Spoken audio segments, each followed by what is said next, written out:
Hi viewers, இதயம் சீரியலில் ஆதிக்கு பழைய நினைவுகள் எல்லாத்தையும் நம்ம மரகதம் திரும்ப வரவழைச்சி ஆதி பாரதியை ஒன்று சேர்த்து வைக்கணும்னு நினைக்கிறவங்க இந்த வீடியோக்கு ஒரு லைக் பண்ணுங்கள். லாஸ்ட் எபிசோடில் இந்த சூர்யா துரை 2 பேரையும் வீட்டை விட்டு வெளியே துரத்தணும் அப்படின்னு யோசிக்கிறாங்க. அந்த நேரத்தில் மரகதத்தோட நினப்பு வருது. நம்ம பாரதிக்கு கால் பண்ணி மரகதத்துக்கிட்ட இங்கே நடக்கிற விஷயத்த சொல்கிறாங்க. நான் உடனே வந்து அவனுங்க 2 பேரையும் துரத்தி அடிக்கிறேன்னு என்ட்ரி கொடுக்குறாங்க நம்ம மரகதம் வந்த உடனே அத்தை எப்படி இருக்கீங்க அப்படின்னு சொல்லி நம்ம பாரதியும் பேசுகிறாங்க. அதுக்கப்புறமா இவங்க தான் என்னோட அத்தை, இவங்களே சொல்லட்டும் இந்த சூர்யா அவங்களோட பையனா இல்லையான்னு பாருங்க அப்படிங்கிற மாதிரி எல்லாரையும் கூப்பிட்டு நிற்க வச்சுருக்காங்க. பாருங்க அத்தை, இவனோட டார்ச்சர் தாங்க முடியலை, இவன் சொல்கிறத தான் எல்லாரும் நம்புகிறாங்க, நீங்களே சொல்லுங்கள் இவன் உங்களோட பிள்ளையா இல்லையான்னு அப்படின்னு சொன்ன உடனே மரகதமும் ரொம்பவே கோவமாக கிட்ட போயிட்டு, சூர்யா எப்படிடா இருக்க, எதுக்குடா நீ இங்கே வந்த, இவ்வளோ நாள் எங்கடா இருந்த அப்படிங்கிற மாதிரி கேட்குறாங்க. இதை பார்த்த உடனே பாரதிக்கு ஒரே ஷாக் ஆகுது.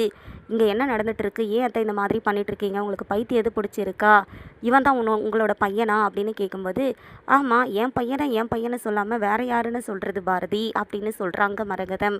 ஸோ இது எல்லாமே மரகதம் போட்ட பிளான் மாதிரி தான் தெரியுது. சூர்யாவை வச்சு ஆதிக்கு பழைய நினைவுகள் திரும்ப வர வச்சு ஆதி பாரதியை ஒன்று சேர்த்து வைக்கணும் அப்படிங்கிறதுக்காக தான் இந்த மாதிரி பண்ணுறாங்க. பாட்டியும் லக்ஷ்மியும் என்னடா நடக்குது, இவனுடைய அநியாயத்தை இந்த அம்மாக்கு லக்ஷ்மியும் பாட்டியும் என்னடா இது இவனோட அநியாயத்தை தட்டி கேட்பாங்கன்னு பார்த்தா லக்ஷ்மியும் பாட்டியும் என்னடா நடக்குது இங்கே, இந்த அம்மா வந்து இவனை துரத்தி அடிப்பாங்கன்னு பார்த்தா இவங்களோட புள்ளன்னு சொல்கிறாங்களே, இவங்களும் அவனோட சேர்ந்து பொய் பேசுகிறாங்களே அப்படிங்கிற மாதிரி பார்த்துக்கிட்டு இருக்காங்க. ஆனால் இது எல்லாமே பாரதி ஆதியோட நல்லதுக்கு தான் அப்படிங்கிறது பின்னாடி தெரிய வரப்போகுது.